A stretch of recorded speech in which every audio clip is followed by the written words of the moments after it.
forma lo establece la Constitución de la Ciudad Autónoma de Buenos Aires con relación a la ley por la cual se declara sitio histórico la iglesia de Santa Cruz, inmueblecito en la manzana conformada por las calles Carlos Calvo, General Urquiza, Estados Unidos y 24 de noviembre. Mi esposa, mi hijo, que acababa de cumplir un año, y yo fuimos recibidos generosamente y nos alojamos en la iglesia de la Santa Cruz. Nos recibió el padre Mateo Perdía. Nosotros con un bolso, un niño en brazos, veníamos de Bahía Blanca, escapando de la represión que ya había empezado antes de la dictadura. Imagínense la imagen, nosotros intentando explicarle nuestra situación. El padre Mateo nos interrumpió diciendo: no tienen que decirme nada, me basta con saber que necesitan. Y allí estuvimos como un mes viviendo. Nuestro hijo, que hoy tiene 32 años, próximo a cumplir 33, aprendió a caminar en los patios.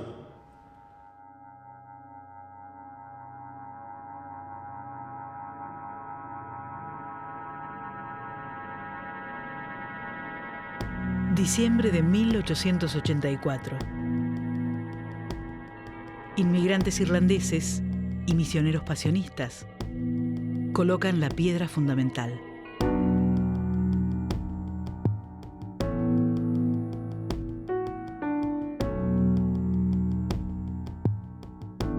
El estilo es gótico normando. A los lados del altar mayor, los 12 apóstoles son testigos de las primeras misas y bautismos. Los profetas de la Pasión sobre la entrada principal.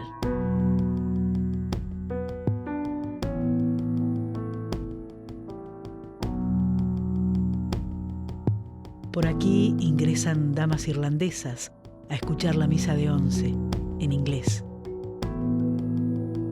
Y en 1919 lo hacen los obreros de los talleres metalúrgicos Bacena, escapando de la represión en la Semana Trágica. Viernes por la noche, conciertos de la Filarmónica de Buenos Aires. 3 campanas en la torre anuncian la misa de 10, que a partir de 1945 es en castellano.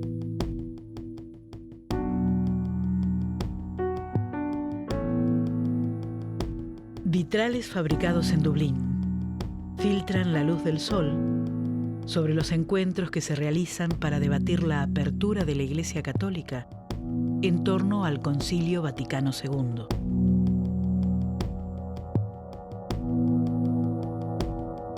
Los confesionarios de estilo gótico se convierten en refugio de los estudiantes de la vecina Facultad de Filosofía y Letras, apaleados por los bastones largos de la dictadura de Onganía. Los fieles se retiran en medio de la misa cuando el padre Bernardo dedica el sermón al asesinato de Ernesto Guevara.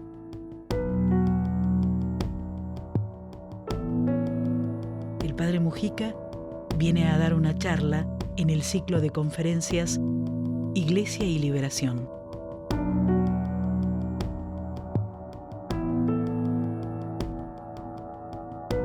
Exiliados chilenos piden refugio antes de partir a Europa.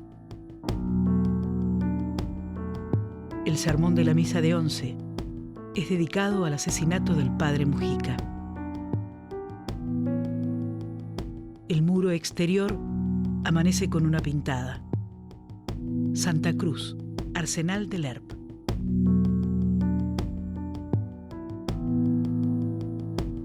Mujeres y hombres piden ayuda para encontrar a sus familiares desaparecidos.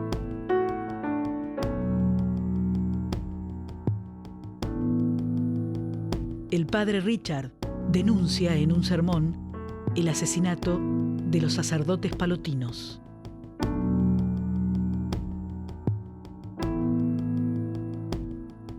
Pérez Esquivel y el Movimiento Ecuménico por los Derechos Humanos entran con la misa de las 19. Se reúnen durante la noche y salen con la misa de las 7.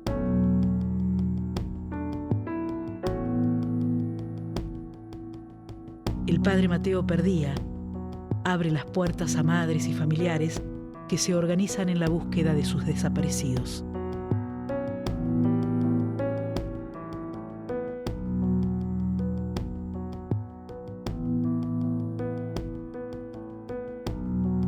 ...8 de diciembre de 1977... Misa de la Inmaculada Concepción. En el Calvario del Jardín, madres y familiares juntan fondos para publicar una solicitada. Por esta reja irrumpe un grupo de tareas de la Marina y secuestra a varias personas que pasan a la historia como el Grupo de la Santa Cruz.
Hoy, el párroco es Carlos Aracini.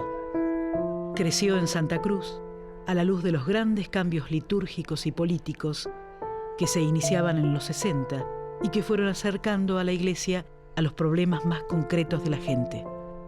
Si en el 77 las madres se encuentran en un refugio, eso no se improvisa, digamos. Eso significó, desde el 68 al 77, un trabajo de encuentro con la realidad.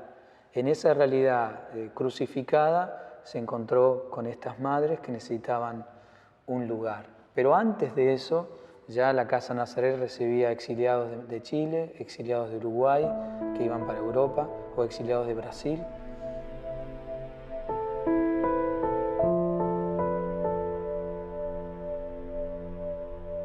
Esa apertura de la Iglesia Católica al mundo moderno, en América Latina, un continente plagado de injusticias, significaba comprometerse con los más pobres. Y esa fue la postura que en Santa Cruz impulsó un grupo de sacerdotes: Eugenio de Laney,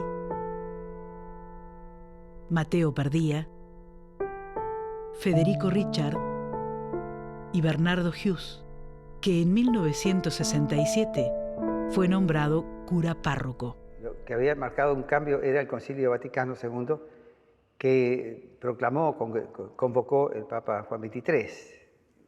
Uno puede decir, bueno, la religión es fija, tiene una doctrina, y eso es inamovible. Pero faltaba otra dimensión, que es la realidad, ¿no? Lo que Angelelli después dirá, con un oído en el pueblo y otro en el Evangelio, recordando que la miseria, la pobreza, es fruto de las opciones injustas de los poderosos, y que Dios estaba con los pobres.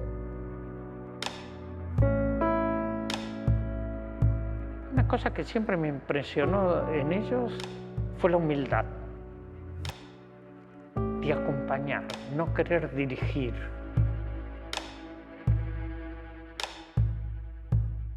Gente firme en las convicciones, coherentes entre el decir y el hacer, fieles al Evangelio. Lo que venía empujando esas transformaciones en la Iglesia era el creciente compromiso de los sectores populares que se organizaban buscando una vida mejor.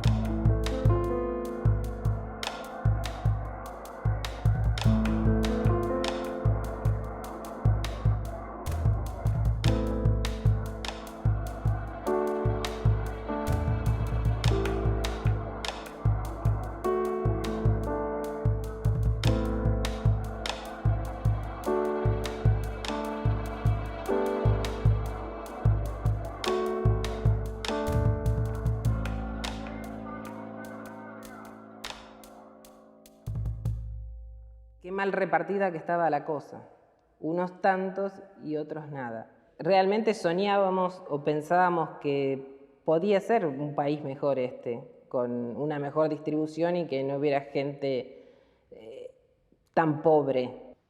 Te daría la sensación así de que algo iba a suceder y que iba a ser liberador, que iba a ser una fiesta del pueblo, ¿no?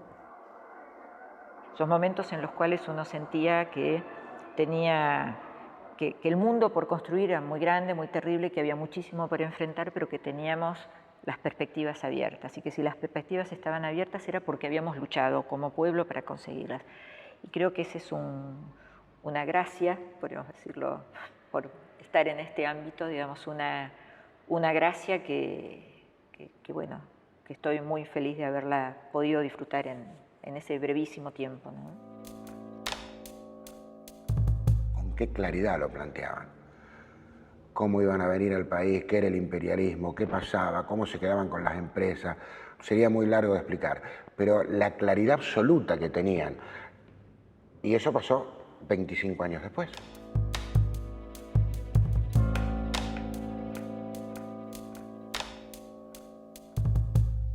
Había algo muy caliente en nuestras espaldas que lo tomamos.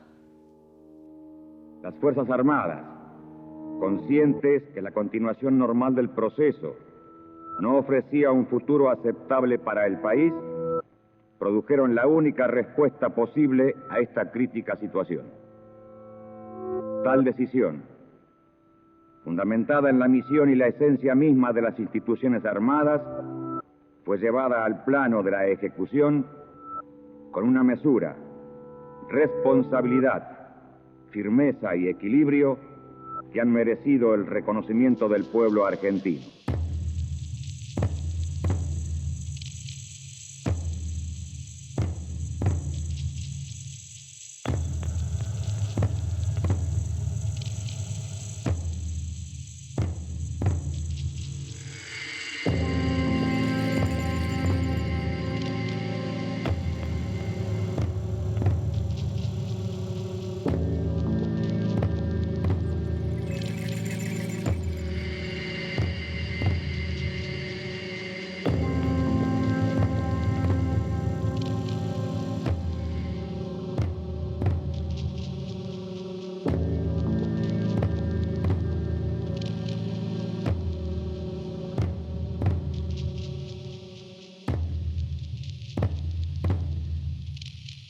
Antes de ser nombrados como el Grupo de la Santa Cruz, cada uno venía recorriendo su propio calvario.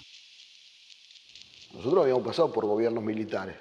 Bueno, no te dejaban votar, te oprimían, no podías opinar, todas esas cosas las conocíamos, pero no conocíamos, por ejemplo, que por tener un libro de izquierda o una biblioteca con libros de izquierda, te podían hacer secuestrar primero, desaparecer segundo y asesinar tercero. Y a Néstor lo secuestran el 30 de noviembre del 76. Mi hija Ana María Barballe fue secuestrada junto con su esposo Julio César Galizzi el 27 de agosto del año 1976. Mi hija estaba embarazada de casi 5 meses.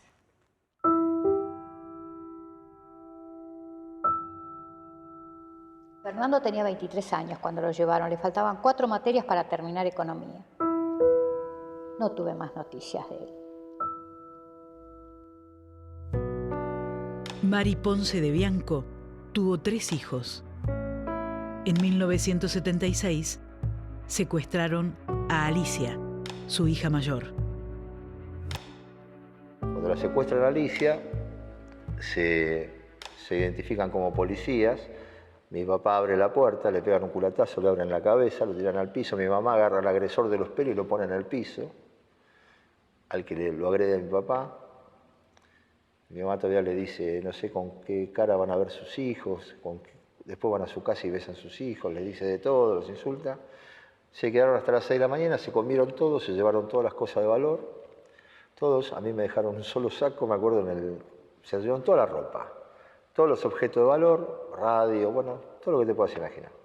Y a ellos dos los dejaron atados, a mamá en camisón y a papá en ropa interior, ahí en la cama grande. Así fue el secuestro de Alicia en casa, fue el 30 de abril del 76. A Julio Fondovila le secuestraron a su hijo Carlos, que era catequista en la villa del Bajo Flores. Mi primo Carlos desapareció el 25 de abril del 1977 del microcentro de la zona de Congreso y nunca más supimos de él. Me enteré porque fueron pasando las horas y no venía y bueno, llegó la tarde, llegó la noche y bueno, y se hizo la denuncia y después, sí, era un desaparecido. Remo Berardo era pintor. Dio sus primeras pinceladas de la mano de Benito Quinquela Martín. En el barrio de La Boca, sobre la calle Magallanes, tenía su atelier. Cuando en julio de 1976 secuestran a su hermano, un seminarista que trabajaba con el padre Mujica, Remo comienza a buscarlo y a reunirse con otros familiares, también en este lugar.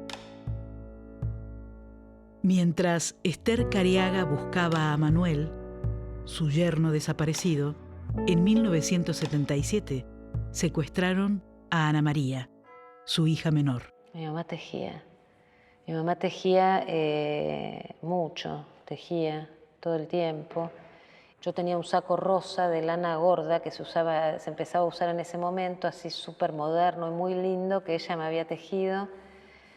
Y cuando me secuestraron yo tenía puesto un vestido de embarazada, porque estaba de menos de 3 meses, no se me notaba, pero estaba tan contenta que ya quería empezar a usar ropa de embarazada y caminaba con la panza para afuera, aunque no tuviera panza todavía. Y tenía puesto ese saco rosa. Y cuando llegaron mi papá y mi marido al lugar donde nos encontrábamos, que a mí ya me habían secuestrado, no había nada, miraban, empezaron a preguntar, esperaron un montón y al final lograron que un diariero les contara que se habían llevado una chica jovencita de pelo largo con un saco rosa. Y ahí supieron ellos que era yo. Y al llegar al campo de concentración, lo primero que hicieron fue sacarme ese saco que nunca más lo vi. En julio del 76 éramos 27 personas, todos padres de desaparecidos y madres de desaparecidos que fuimos al episcopado. Y después fuimos, creo que un mes más tarde, fuimos al Comando 1 de Palermo, también éramos más de 30 ya familiares y madres. Todos los que estábamos juntos, entre ellos estaba María Ponce de Bianco y Esther Careaga, que fueron de las primeras, y no dejamos lugar sin ir a todos lados. Mi hija por ahí era una militante de tiempo completo, mi hija no venía a dormir a casa durante días. Yo me acuerdo que había cambiado todo cuando un día le dije, mamá, necesito que me planché la camisa negra, y me dijo, planchátela, volví, ya no tengo más tiempo de plancharte la camisa negra. Ahí mi mamá se cortó unos zapatos viejos para usarlo de chancleta porque tenía muchas varis y no paró más. Lo que debe haber sufrido con el temor y con todo lo que fue un momento tan difícil. Ella nos dijo a nosotros una vez que siempre pensó que algún día iban a entrar en contradicción sus intereses de madre con los intereses de la revolución. No había ninguna con experiencia militante. La única que tenía experiencia verdaderamente militante era Teresa, Esther Careaga, que ya había venido de Paraguay, porque era una militante política, pero para este tipo de lucha no había organización, no había nada. Era como salía la cosa. Había que ir a todos lados, golpear todas las puertas. Esa transformación de una ama de casa a ser una más de las madres de Plaza de Mayo o a iniciar el camino de búsqueda de un hijo desaparecido, en el primer momento es eso, la conocemos los que vivíamos con mi vieja, porque yo te puedo asegurar que tenía 27 años, en 27 años no la vi salir sola a mi mamá de mi casa, nunca jamás. O salía con su esposo o salía con alguno de sus hijos, a visitar a la tía que la había criado o a la casa de sus primas. Nunca la vi salir sola, previo a ese hecho.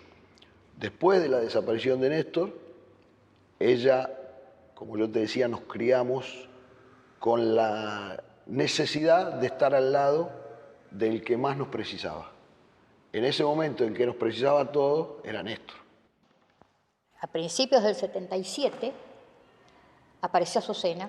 Y así fue como se fueron viendo siempre algunas caras conocidas, como esta señora estuvo ayer allá, hoy está acá. Así se fueron conociendo hasta que tuvo la brillante idea mi mamá de decir, acá no nos ve nadie, acá nadie se entera de lo que está pasando, vayamos a protestar a la Plaza de Mayo. Y ella decía, tenemos que ser muchas y entrar en la Casa de Gobierno. Así que la idea de ella fue como el germen que prendió esta lucha.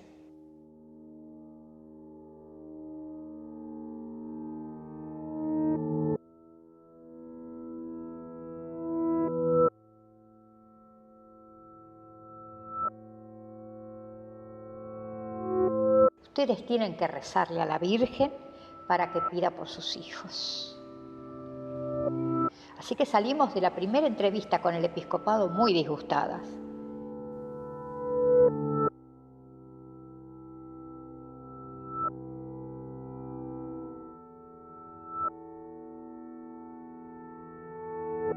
Prima Testa, Guarrachino, Plaza. Plaza nos llegó a echar de la catedral. La iglesia institución no cumplía con el evangelio. Eso es lo que nos dábamos cuenta. El evangelio era proteger a los más débiles y la iglesia no lo estaba haciendo.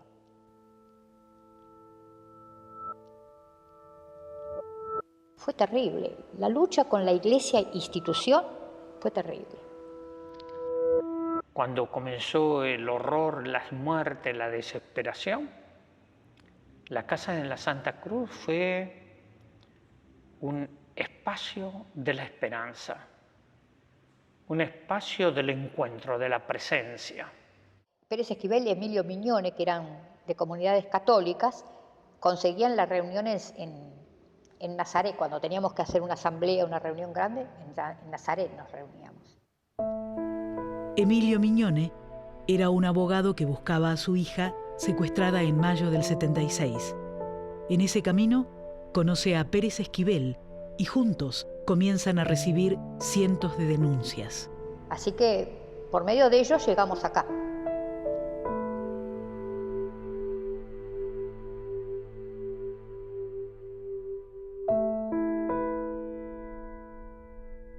Bueno, dentro de la manzana Santa Cruz está la parroquia, la casa Santa Cruz, donde están las habitaciones de muchos sacerdotes, y la casa Nazaret, que es una casa de retiros. En aquellos tiempos era un centro de reflexión, de elaboración, ¿no? Entonces, además de los retiros habituales, ahí vivía el padre Mateo Pardía, que era presidente de la Conferencia Latinoamericana de Religiosos. Entonces tenía conexiones con muchas naciones de América Latina y sobre todo con pensadores, con trabajadores sociales, en la línea de la liberación. Entonces estas personas llegaban aquí a la Argentina y el lugar donde se alojaban era la Casa Nazaret. Antes de la dictadura se habían organizado unos cursos de Iglesia y Liberación, Política y Liberación, Educación y Liberación, etc., ¿no? Y era un centro donde se pensaba en esta dimensión de una búsqueda más actual, más concreta, de promoción humana y de liberación, ¿no?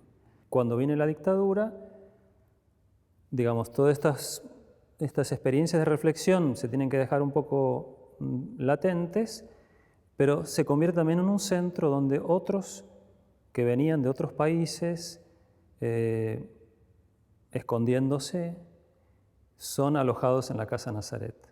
Yo recuerdo que el padre Mateo me contaba y me transmitía, digamos, que estas personas venían, se alojaban, nunca me decían ni quién era, ni por qué, nada, y yo tampoco preguntaba, pero teníamos la conciencia de que era un centro que recogía esta oportunidad de hospitalidad para las personas con dificultades políticas. De ver un lugar donde no nos rechazaran, donde se hacían partícipe de lo que nos estaba pasando y que sabíamos que estaban también en peligro, porque esos sacerdotes que estaban en esa época y que nos recibían, ellos estaban en peligro. Esto fue denunciado por los pasionistas en una carta dirigida a las máximas autoridades de la Iglesia.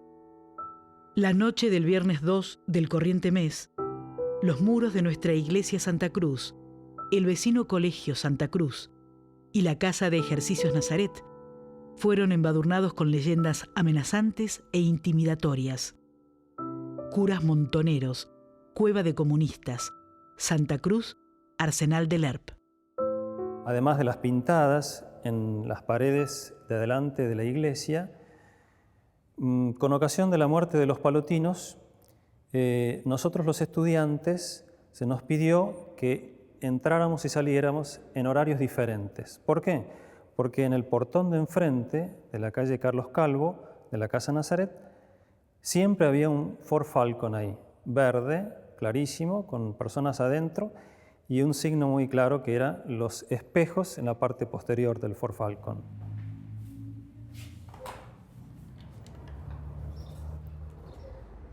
Acá fue donde nos colocaron la bomba y recuerdo que estaba toda la puerta destruida, los vidrios de esas puertas rotos y las esquirlas llegaban hasta la pared aquella del fondo. A pesar de las amenazas, Santa Cruz siguió siendo un refugio de resistencia, como en el caso de Soledad, la sobrina nieta de Mari Ponce de Bianco. Soledad Ponce desapareció el 15 de febrero del 77. Mamá la recuperó el 18 de abril del 77, en la ex Casa Cuna como NN. Se la entregó a su hermano, o sea, a sus abuelos. Y acá se hizo una misa por esa criatura, por ese bebé, en esta misma iglesia, en mayo del 77. Fue una misa en la cual la iglesia estaba colmada, estaba a pleno de gente, porque ya eran cantidad, ya veíamos ahí, quizás nos dábamos cuenta ahí, los miles de personas que faltaban de sus casas, porque todos eran familiares. Yo, Clara Soledad Ponce, era esa beba, a quien arrancaron de los brazos de sus padres cuando apenas sabía caminar. Pero a vos, tía Mari, no lograron amedrentarte, ni a vos, Mirta Baravalle, que la acompañaste buscándome, y que aún hoy continúas buscando a tu nieta o nieto nacido en cautiverio. Gracias a esa garra, a esa fortaleza, yo estoy con vida y puedo hablarles acá.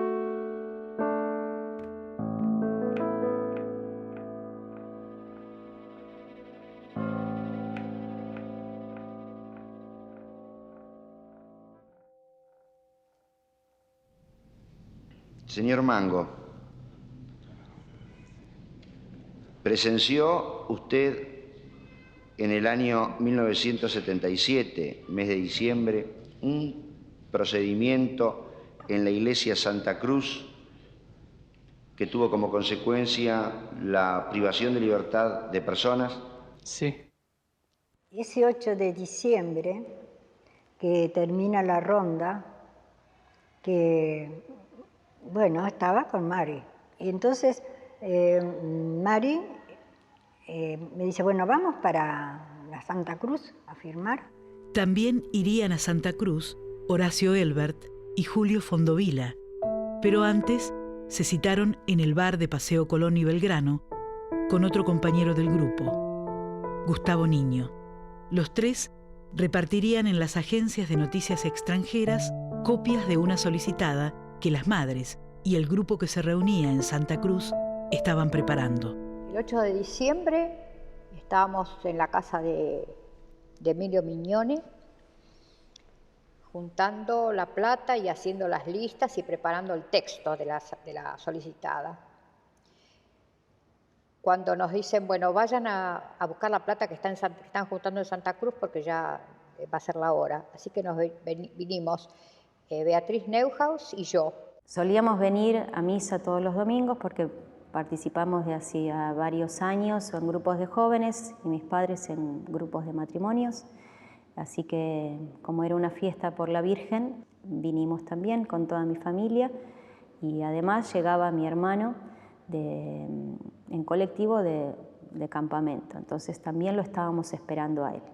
Había cerca de 50 personas en ese espacio, había gente reunida en el Calvario, conversando, estaban sentados, había otros grupos de jóvenes parados charlando, chicos cerquita mío jugando, estaban jugando a la mancha, corriendo, riéndose, y yo que estaba también conversando, un espacio de mucha distensión, tranquilo, un día que hasta estaba lindo.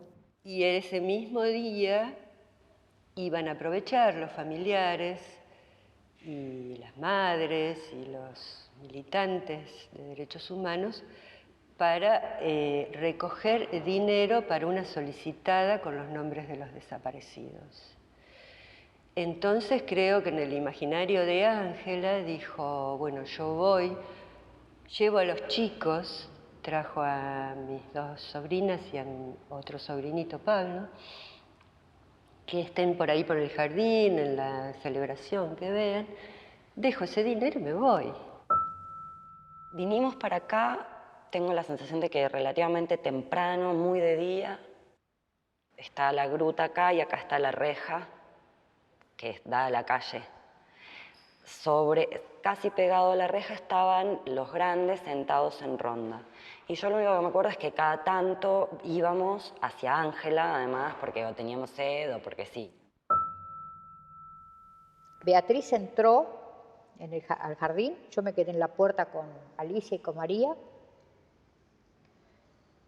De repente nos avisan que ya está la plata, ya nos vamos. ¿Quién la tiene? Teresa. Sale Teresa con una persona. Nunca pude saber quién iba del lado de la pared. Teresa iba del lado de la calle y la otra persona del lado de la pared. Con la plata, supuestamente. Nos habían dicho que ya la tenía. Y 5 metros habrían andado y salgo María y yo. María Ponce y yo.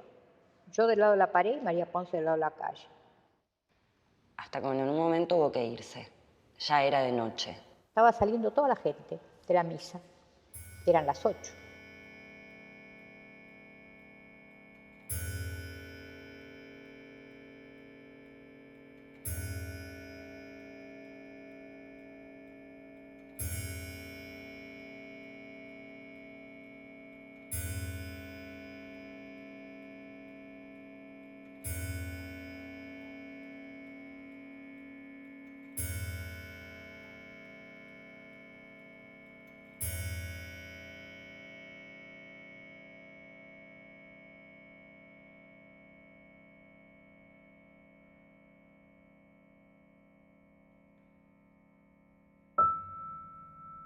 El día 8 de diciembre estábamos nosotros en misa, estaba terminando la misa. Vino uno de nuestros chicos a decir directamente a Adolfo, papá, está pasando algo afuera, se están llevando gente. Yo salía de la iglesia e iba caminando hacia lo que es la entrada de la parroquia de Santa Cruz, entre una pared con barrotes que existe separando de la vereda y la iglesia. llegando hacia la mitad de ese trayecto donde ya se hacía, la pared ya venía a ser un muro, veo que estaban tironeando a dos mujeres, había dos autos estacionados en doble fila. Y vi sí, varios así saliendo, pero dos que se detuvieron en la puerta, como forcejeando. Uno sobre todo por los gritos de pedido de un dinero. Dame la guita o dame la plata o dónde está la plata, pero forcejeando con quien tenía delante. Veo que la agarran a Teresa, un hombre la tira con manga de camisa, la saca para el costado, y la otra, no sé, empiezo a gritar. ¿Qué pasa? ¿Qué pasa? ¿Qué pasa cuando me tiran a mí contra la pared y se la llevan a María? Lo que más me impresionó fue el movimiento de gente y las armas. Y escucho gritos, quejidos o llantos, no sabría precisar bien de dónde es la entrada de la parroquia, que es hacia mi izquierda. Pero no puedo ver hacia allá de quién vienen esos gritos porque hay toda una pared. Al ver eso vuelvo.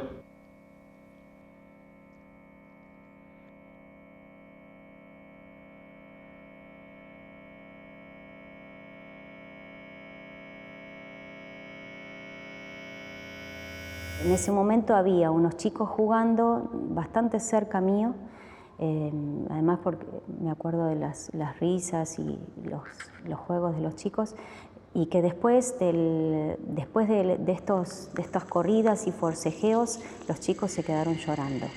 Veo cómo se la están llevando a Ángela. En ese momento se acerca un tipo como petizo, gordo. ¡Nos llevan, nos llevan! No vi más nada, nos empujó el tipo a las 3. Sigan que es un operativo por drogas. Y nos quiere meter a los 3 a un auto. Que era un auto verdecito que estaba parado como en diagonal a nosotros en la esquina del pasaje. Y medio que amaga a volver y en ese mismo momento viene otro tipo a decir, no, boludo, a los pibes para que los querés. Un segundo de tal confusión. Había coches, sí, parados, pero yo no vi cuando las metían en el coche, pero la arrancaron así, el tipo lo estoy viendo en manga de camisa, la agarró, la arrastró para allá y a María lo mismo. ¿Te imaginas el terror? Bueno, se fueron, no recuerdo cómo, y en ese momento nos quedamos los 3 parados ahí, yo llorando todo el tiempo, y de adentro de la iglesia vino una chica rubia que se agachó y sin decir mucho nos como guió así hacia la puerta de la sacristía. Tocó la puerta, ahí nos recibió el cura de la iglesia. Al terminar la misa, yo volví a la portería y me encontré con 2 niñas de 8 o 10 años que lloraban. Al preguntarles el motivo de su llanto, me manifestaron que se habían llevado a su tía y otras personas. A los secuestros en la Santa Cruz se sumaron el de Elbert y Fondovila en la cita de Paseo Colón y Belgrano y el de Remo Berardo esa misma mañana en su atelier de La Boca. Todos secuestrados por un grupo de tareas de la Marina y llevados esa misma noche a un centro clandestino de detención que funcionaba en la Escuela de Mecánica de la Armada.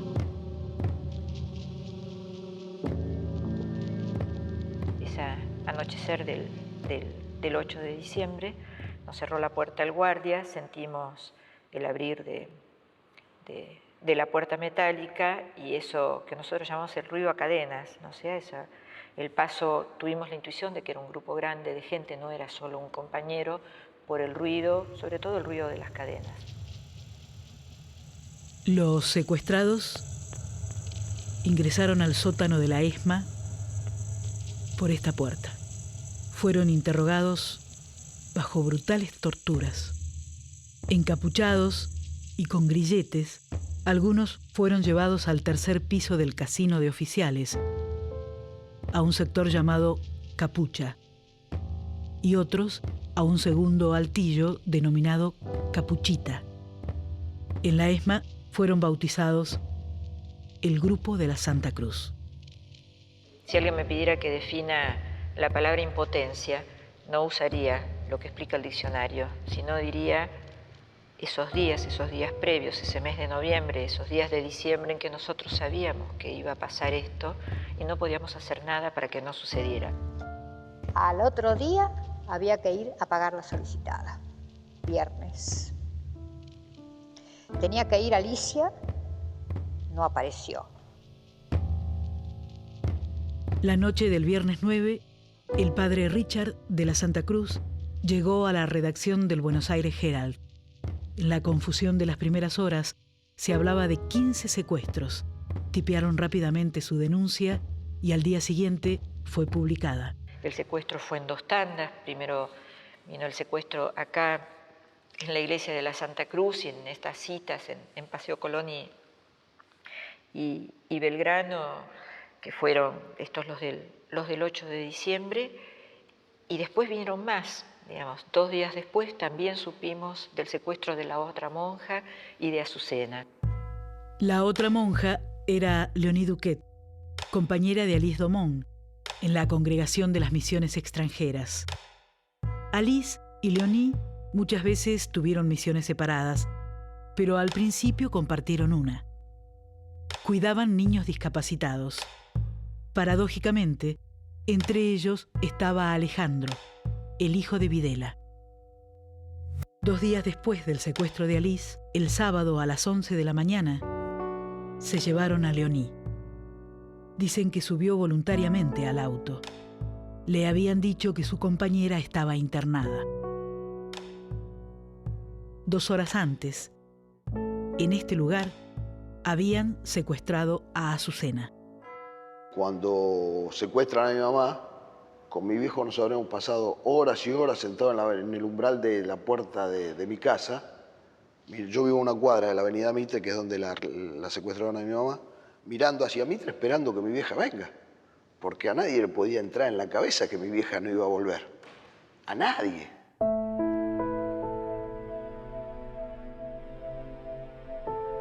A pesar de los secuestros y el robo de parte de lo recaudado en Santa Cruz, esa misma mañana, las madres lograron publicar la solicitada en el diario La Nación. La firmaron 804 familiares, entre ellos Gustavo Niño, el nombre que usó Astiz para infiltrarse en el grupo. Acá estaba yo, sentada. Mari, al lado Esther, habían otras 2 personas así, no era tan grande la... Y allá, yo estaba acá, ahí me lo veía Astiz. Ahí estaba sentado. Yo le di la mano a Alfredo Astiz. Mi mamá me lo presentó. No sé si no fue en esta iglesia. Estoy casi seguro que sí, que fue en esta iglesia. Un día que estaban ellas reunidas y yo vengo con mi señora, que me parece que había que juntar firmas o algo así. Entonces vinimos para juntar firmas y para buscar a mi mamá y me lo presenta. Me dice, vení. Y era bastante parecido fisonómicamente a mi hermano. Hasta esa suerte tuvo. Por eso se comenta, se dice que mi mamá se apegó tanto hacia él. Las veces que lo vi en la plaza y en las iglesias donde nos reuníamos. Tengo presente la plaza muchas veces. Caminaba al lado nuestro, siempre le decíamos, andate, Gustavo, andate por favor que te van a llevar. Y había 2 madres que lo acompañaban a tomar el colectivo para que no se lo llevaran, ¿viste? En el año 85 nos fuimos a vivir a Venezuela por trabajo de mi papá, no por exilio. Mi hermana estaba en Buenos Aires. Nunca supe bien qué había pasado en términos históricos, quiero decir, ¿no? Que la infiltración de Astiz y todo eso no lo supe sino hasta mucho más grande, digamos hasta mis 15, 16 años. Y cuando estaba en Venezuela, mi hermana me manda la tapa del Página 12 porque se lo estaba juzgando en ausencia a Astiz por la desaparición de las 2 monjas francesas. Y cuando yo abro ese diario, reconocí en Astiz a el mismo tipo que no nos había querido subir a nosotros al auto. Nada, yo hasta casi como que ni me lo creí, porque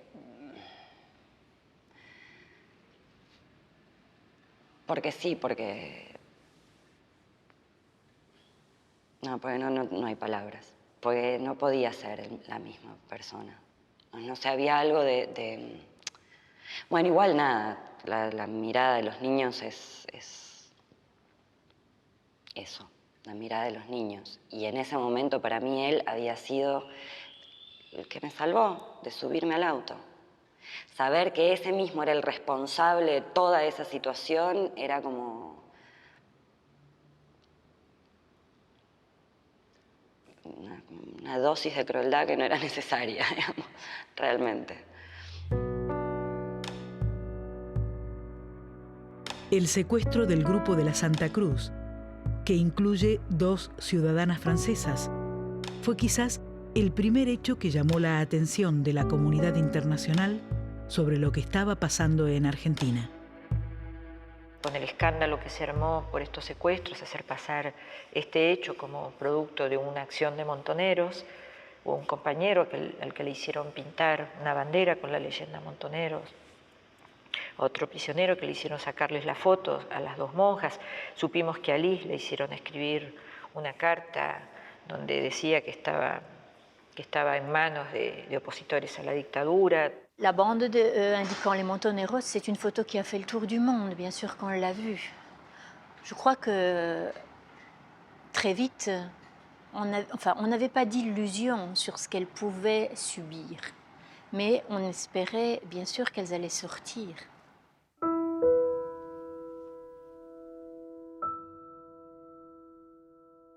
Nuestra vocación misionera, ¿cierto? Ya habíamos optado por eso con la consecuencia. Entonces, el momento que pasó, más para Katy, yo dije, bueno, Katy va a dar la vida. Katy la recuerdo, así me viene la imagen de cuando la vi por primera vez en Paz y Justicia. Yo no sabía que era una monja, pero después cuando supo que estábamos yendo a la plaza, empezó a venir a la plaza todos los jueves con nosotras. No dejaba de venir.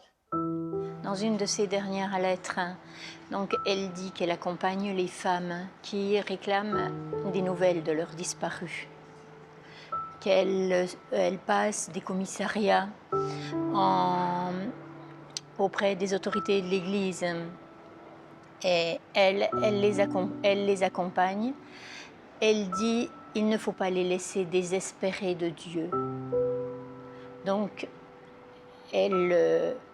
elle a ce projet, non seulement d'être avec elles, mais de leur donner une autre espérance.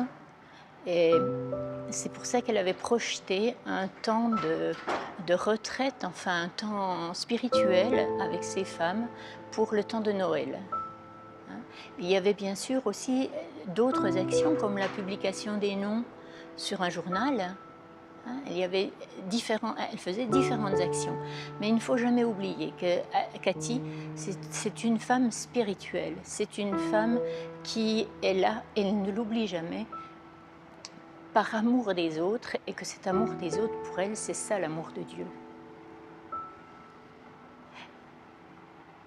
Et c'est ça son moteur.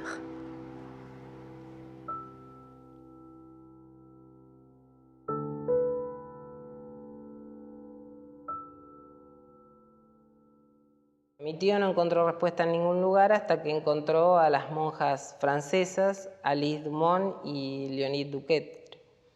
Y ellas le comentaron que había un grupo de personas que estaban en la misma situación que él, que se reunían en la iglesia Santa Cruz, que fuera, que le iba a hacer bien. Y bueno, y eso es lo que empezó a hacer. Yo sabía que Ellas dos, mi hermana por tenerme a mí presa y ella por tener preso a su marido, estaban trabajando en el Frente Democrático, o sea, digamos, por las libertades democráticas al principio y por la aparición de los desaparecidos después. Por eso Ángela empezó a venir a Santa Cruz y a ligarse con los familiares que también se reunían a veces acá. También fueron secuestrados ese 8 de diciembre en Santa Cruz Patricia Oviedo, de 24 años, que buscaba a Pedro, su hermano desaparecido. Raquel Bulit, de 33 años. Y Gabriel Orane, de 24 años. Yo tenía conflictos con mi hermano, como todos los hermanos, ¿sí? En la medida en que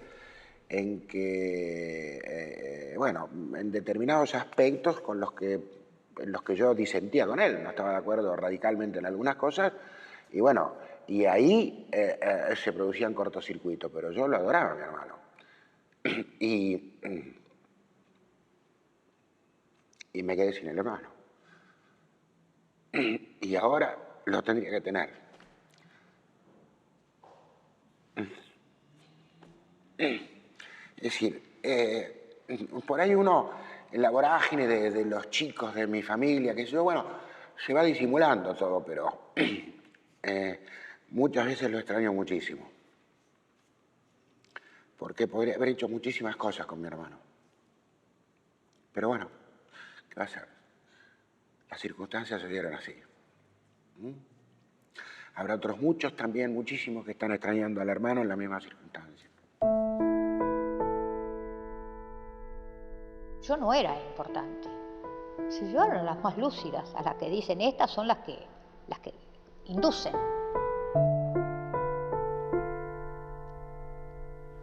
Mi mamá era un ama de casa, que lo único que salió es a buscar a su hijo. Yo creo que su mejor virtud fue la solidaridad. Era una mujer muy, pero muy solidaria. Mira, nosotros tuvimos un kiosco, un negocio, y ella, vecino, hombres grandes, que veía que estaban sin trabajo, los llamaba y le decía, venga, usted todos los días venga a buscar acá la leche, el pan para sus hijos y tome la plata para viajar para que vaya a buscar trabajo.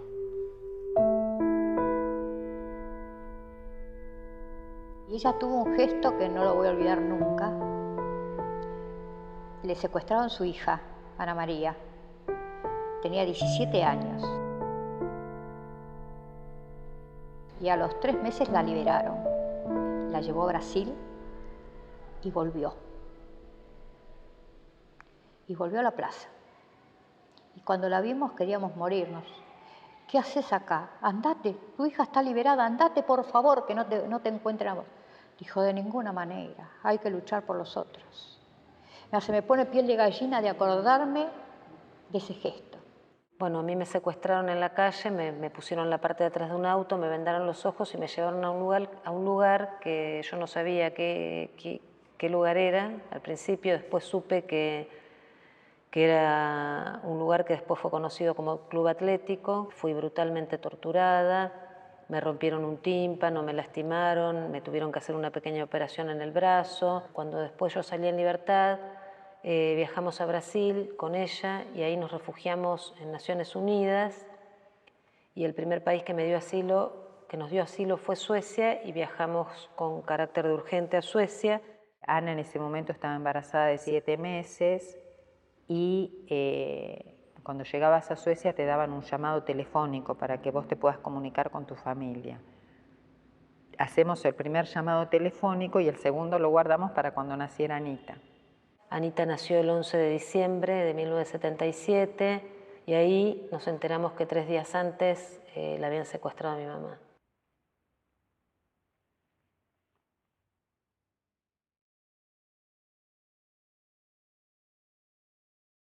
Yo siempre digo que por 3 días no pude juntar, digamos, 2 cosas tan maravillosas de mi vida y que ella, bueno, no pudo saber.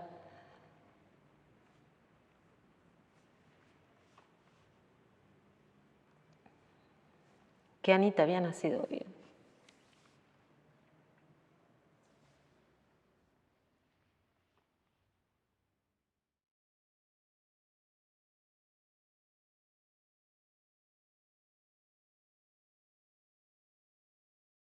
seguimos luchando por Esther, por Pancho, por Iris, por Mari, por Azucena, por los compañeros de Dios.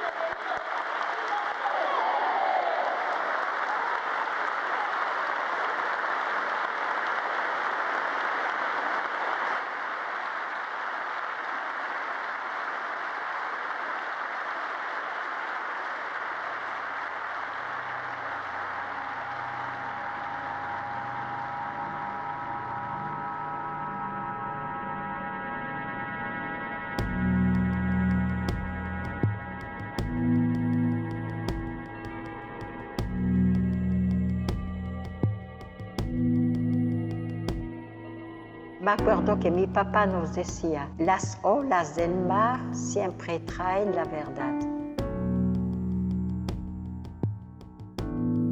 En un diario sensacionalista de Suecia en ese momento, sacan la noticia de que en diciembre del 77 en las costas argentinas habían aparecido una cantidad de cadáveres, entre los cuales estarían las monjas francesas y las madres.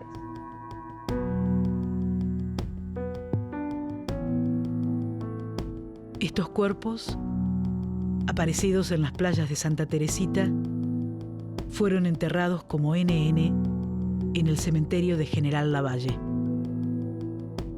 y permanecieron ahí durante 28 años, hasta que una investigación periodística que denunciaba su existencia llegó a las manos del equipo argentino de antropólogos forenses.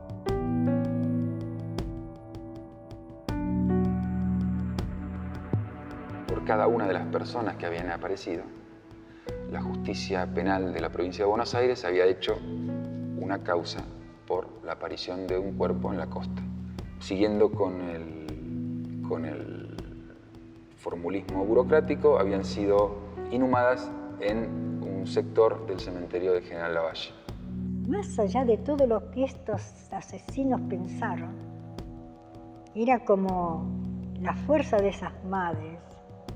Era como haber peleado con el mar, con el océano, con el todo.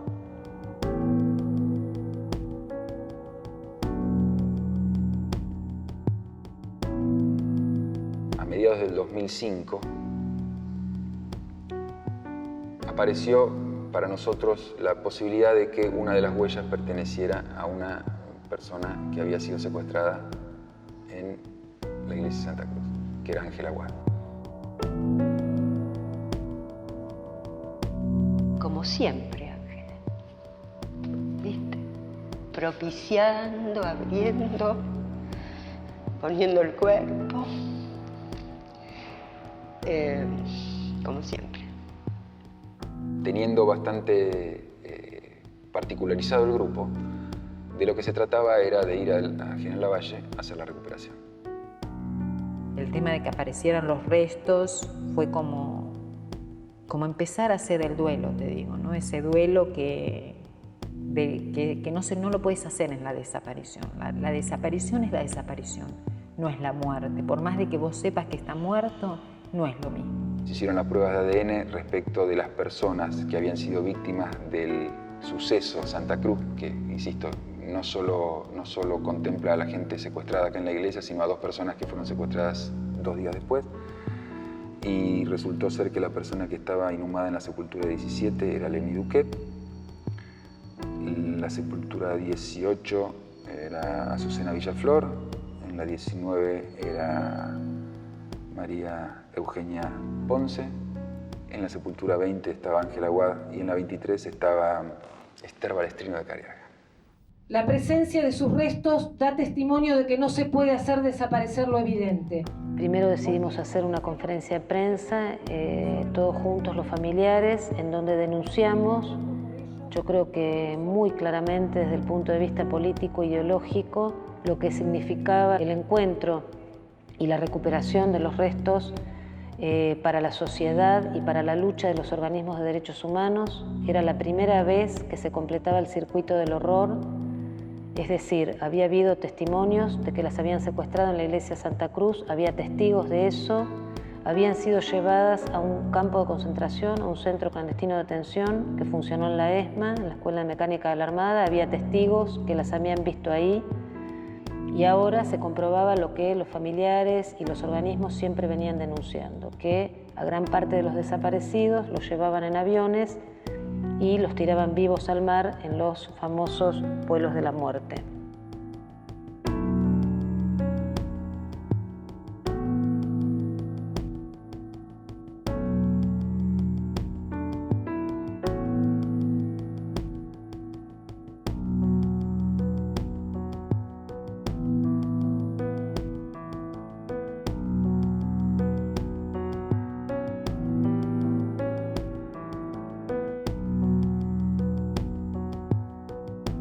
Hoy que tengo la suerte de haberla recuperado, escribí una vez que cada vez que mi corazón la necesita tengo un lugar donde ir a verla. Entonces es como que me dio mucha paz haberla recuperado. Me parecía bien que estuvieran acá, como esto, ¿no? Como para preservar la memoria de esta sociedad que a veces cuesta tanto que recuerde su propia historia, ¿no? Como un testimonio a decirnos, mira, sí, es así, ¿eh? Nos tiraron de un avión.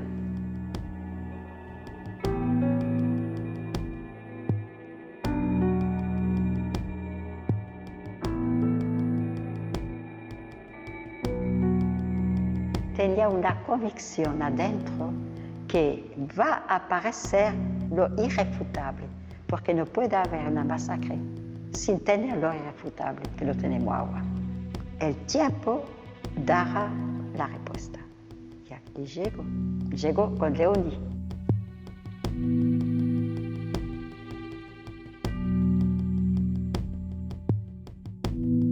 La desaparición hizo un desastre en esta sociedad.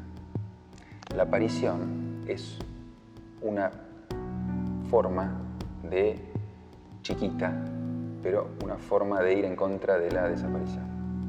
Eso es. Digo chica porque acá hay 4 personas. Al mar deben haber tirado 5.000 personas.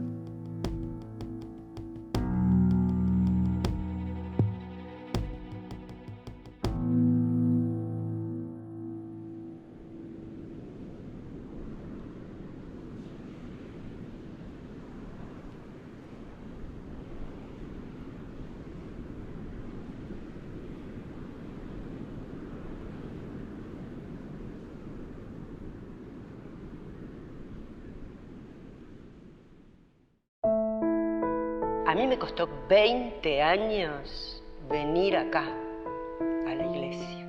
¿Viste? Vine otras veces. O sea, vine, pasé en los 10 años y todo, pero siempre pasé como una más. La iglesia de la Santa Cruz para mí era el lugar del terror, del miedo. Llegados los 20 años, se formó una comisión y en esa comisión en la cual yo participaba, empezamos a conectarnos con los familiares. Fue muy fuerte ver cómo la gente del barrio había sostenido la memoria durante esos 20 años.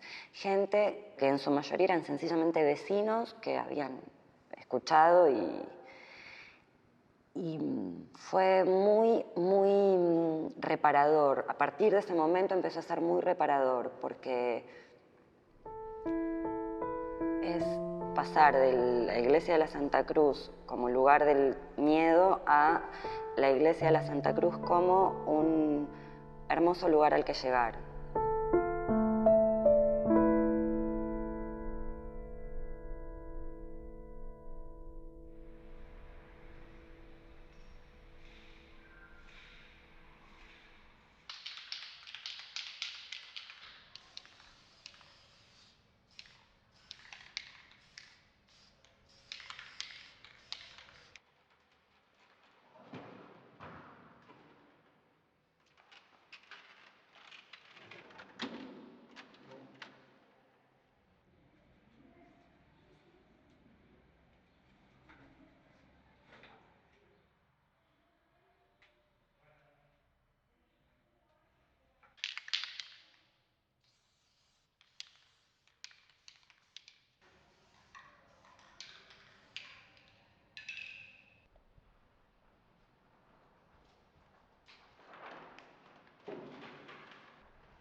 tenían que desaparecer. Era parte del proyecto. Y bueno, terminaron con una generación pensante. Y después vino lo que vino, porque no había oposición de ningún tipo. Claro que eran peligrosos. Peligrosísimos eran. Presente. Alicia Bianco. Presente. Eduardo Aname. Presente. Manuel Ponce. Presente. Inés García. Presente. Esther Cariaga. Yo creo que, además de sufrirlo, el que lo sufrió en carne propia, lo sufrió todo el cuerpo social. Porque el que cerró las ventanas la tuvo que cerrar también. Y cerrar una parte de su corazón. Y además de los que lo sufrimos, están un montón que lo hicieron. Y que son esa calaña de gente. Esos chacales que lo hicieron y que están. ¿No? Entonces, veámoslos, ¿dónde están?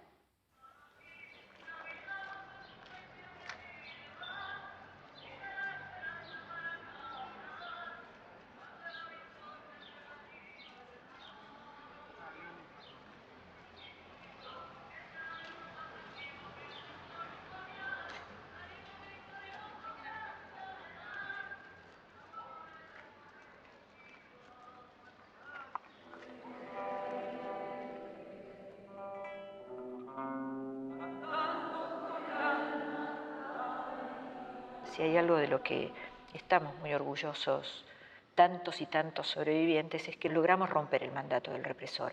No transformarnos en una especie de máquinas de testimoniar del horror, sino que cada denuncia va acompañado de inscribir en un proceso histórico político de nuestro pueblo. O sea, hubo vida antes del 24 de marzo, hubo lucha, hubo compromiso en ese periodo también y lo sigue habiendo hoy.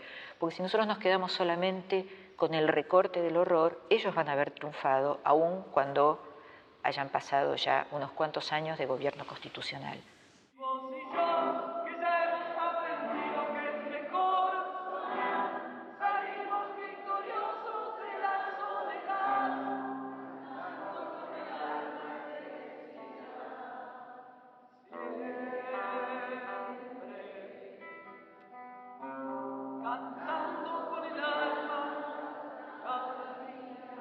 No es que los derechos humanos se terminaron en una etapa de la dictadura, están vigentes hoy. La violación es sistemática, el analfabetismo. En la Argentina era un país que había desterrado el analfabetismo y las enfermedades endémicas. Esto ha recrudecido en una forma tremenda. Nosotros con todo esto retrocedimos 50 años. La única reparación que puede haber y medianamente es la justicia, que tampoco la hemos conseguido a pesar de tantas luchas y que parece increíble que hoy se cobró otra víctima en esta lucha por la justicia, que es Julio López. Yo creo que el pánico que te causa no lo podés pensar siquiera que hay una persona que está desaparecida por haber luchado en la década del 70 y haber dado su testimonio para lograr eso que es lo que en realidad falta, que es la justicia.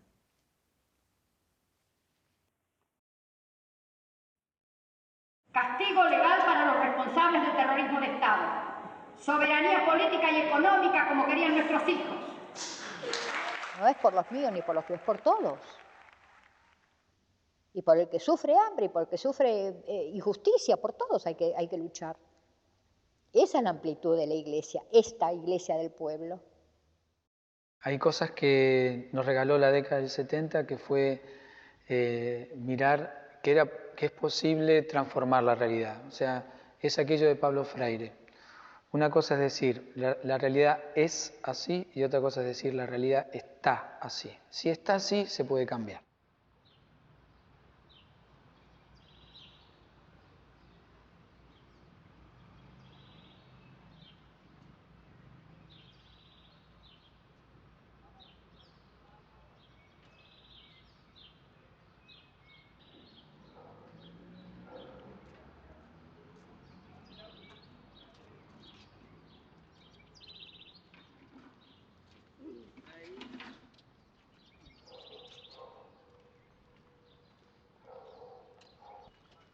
día.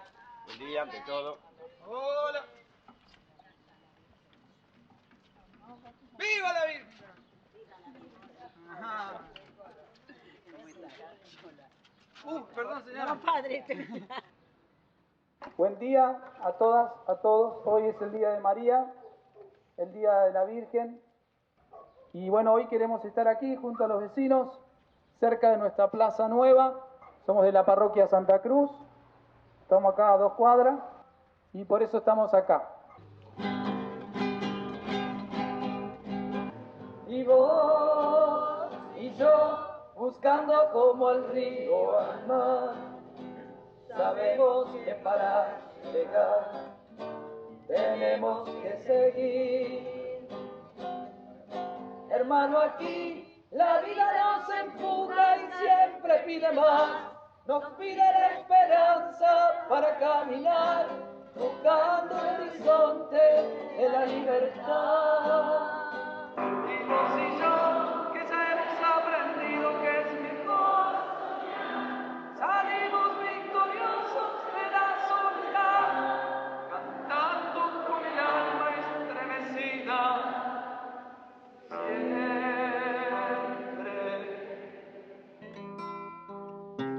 cantando con el alma cada día.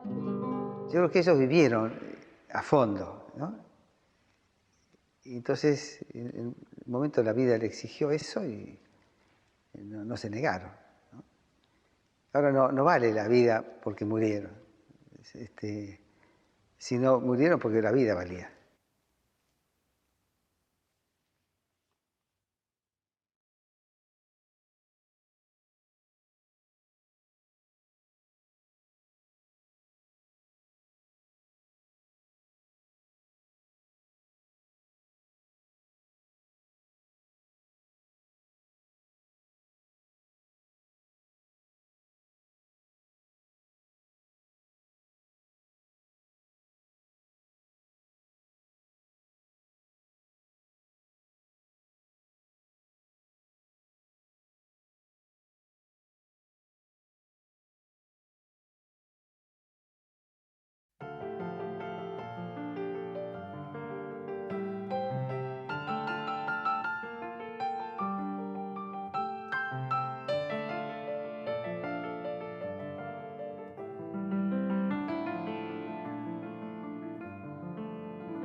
La única certeza, lo único cierto que me iba quedando.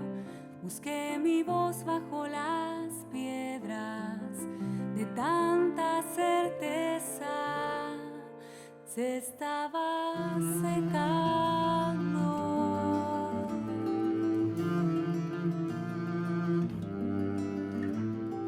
Era mi pecho un pájaro mudo, era mi pecho, mi alma tierra movida, como la tierra de los hormigueros, de los hormigueros. Me até el pelo y salí, fui murmurando mi nombre para aliviarle tu olvido. Me fui murmurando mi nombre para curarle.